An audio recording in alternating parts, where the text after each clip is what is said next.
Hello world, Chris here at Earn to Trade, bringing you 4 more levels of my very own that I've got marked off on my charts, this time coming at you off of ES. Let's take a look here at these key levels and go down to levels to 4493, which is an area where we're presently at the time of this video finding a lot of resistance. We're stuck underneath, a lot of pressure building up into this area.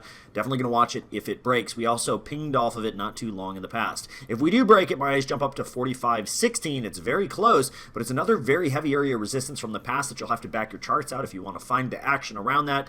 If we back down a little bit farther or go down a little bit farther at 4428, we have an area marked off because of the resistance turned support that was shown more so on the lower time frames, holding up the current bullish push into that 4493 resistance. And if we lose that 4428, my eyes drop down to the lower area support at 4373, kind of really giving this whole push the strength it needed from the get-go. Have a good one, good luck, and I'll see you very soon.